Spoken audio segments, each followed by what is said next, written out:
Assalamualaikum warahmatullahi wabarakatuh. Salam sehat dan bahagia kepada guru hebat di seluruh Indonesia yang sangat luar biasa. Perkenalkan, nama saya Ibu Wasilah, saya Kepala Sekolah UPDD SD Negeri 1 Singaraja. Sebelum saya menyampaikan aksi nyata saya akan berpantun terlebih dahulu. Mendung hitam yang selalu bergerak, membuat suasana berduka, sukseskan program guru penggerak, wujudkan kurikulum merdeka. Pada kesempatan ini saya akan menyampaikan aksi nyata topik 2 tentang kurikulum merdeka, yaitu mengapa kurikulum perlu berubah. Dalam kurikulum merdeka kita akan belajar 2 modul. Modul pertama yaitu tentang makna kurikulum dalam pendidikan, dan modul kedua tentang pembelajaran versi kurikulum merdeka. Teman-teman, untuk modul pertama ini ada 2 topik yang akan kita pelajari. Yang pertama adalah tentang kurikulum. Nah, di dalam topik yang pertama ini tentang kurikulum, kita akan membahas tentang apa itu kurikulum, mengapa kurikulum perlu diubah, dan mengapa kurikulum perlu diadaptasi. Kemudian yang kedua adalah kurikulum dalam pembelajaran. Di sini kita akan membahas tentang kurikulum dalam pembelajaran. Sedangkan di modul 2 kita akan belajar tentang 3 topik. Yang pertama adalah prinsip umum pembelajaran. Yang kedua, capaian pembelajaran. Yang ketiga adalah struktur pembelajaran dengan paradigma baru. Teman-teman yang berbahagia, dalam capaian pembelajaran kita akan membahas 5 poin. Poin yang pertama adalah tentang capaian pembelajaran. Poin yang kedua, proses belajar dalam capaian pembelajaran. Poin yang ketiga adalah capaian pembelajaran dalam kurikulum. Dan poin yang keempat adalah kompetensi capaian pembelajaran. Dan yang kelima adalah profil belajar Pancasila. Baik teman-teman, kita akan belajar apa itu kurikulum. Kurikulum bisa dimaknai sebagai titik awal sampai akhir pengalaman belajar murid. Nah, teman-teman, ada 4 komponen dalam kurikulum. Yang pertama adalah tujuan. Yang kedua adalah konten. Yang ketiga adalah metode atau cara. Yang keempat adalah evaluasi. Teman-teman, dalam topik ini yang perlu kita pahami adalah mengapa kurikulum diubah. Nah, alasan yang pertama adalah kurikulum harus sesuai dengan perkembangan zaman.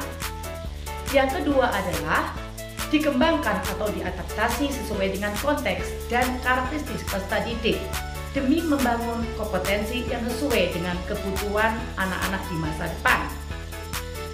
Kemudian kita juga mempelajari tentang prinsip umum pembelajaran. Yang pertama adalah mempertimbangkan kebutuhan capaian murid saat ini. Yang kedua, membangun kapasitas belajar murid menjadi pembelajar sepanjang hayat. Yang ketiga, mendukung perkembangan kognitif dan karakter murid. Yang keempat adalah menyesuaikan konteks kehidupan murid. Yang kelima adalah mengarah pada masa depan yang berkelanjutan. Teman-teman yang berbahagia, perlu diketahui capaian pembelajaran dalam kurikulum merdeka. Capaian pembelajaran merupakan kompetensi dan karakter yang ingin dicapai setelah menyelesaikan pembelajaran dalam kurun waktu tertentu. Dalam struktur kurikulum merdeka, capaian pembelajaran atau CP menjadi acuan yang kita pakai untuk pembelajaran intrakurikuler.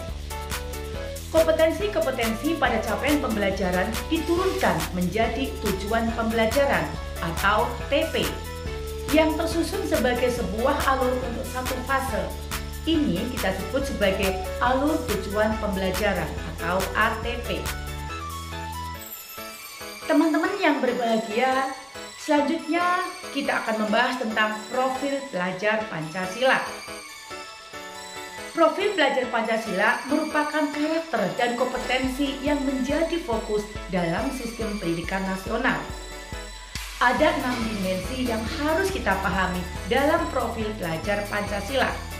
Yang pertama, beriman dan bertakwa kepada Tuhan Yang Maha Esa dan berakhlak mulia. Yang kedua adalah mandiri. Yang ketiga, bernalar kritis. Yang keempat, kreatif. Yang kelima, bergotong royong. Dan yang keenam, berkebinekaan global. Untuk memudahkan teman-teman, saya akan membuat lagu tentang profil pelajar Pancasila. Belajar Pancasila, beriman dan bertakwa pada Tuhan Yang Maha Esa dan berakhlak mulia, berkebinekaan global, gotong royong mandiri, kreatif dan bernalar kritis. Nah, itu teman-teman lagunya ya, supaya memudahkan kita dalam menghafal. Baik, teman-teman yang berbahagia, dalam pemahaman topik kedua ini, saya memberikan materi kepada teman-teman di Sekolah UPTD SD Negeri 1 Singaraja. Dalam kegiatan ini, saya menyampaikan pemahaman kepada teman-teman guru tentang kurikulum merdeka. Mengapa kurikulum terus berubah? Dan alhamdulillah, beberapa umpan balik yang diberikan rekan sejawat kepada saya, mereka menuliskan tentang refleksi beberapa kalimat tentang pemahaman kurikulum merdeka. Teman-teman, mungkin itu yang bisa saya sampaikan dalam aksi nyata pada topik kedua ini. Terima kasih. Mohon maaf jika ada kata-kata yang kurang berkenan, dan wabillahi taufiq wal hidayah. Wassalamualaikum warahmatullahi wabarakatuh.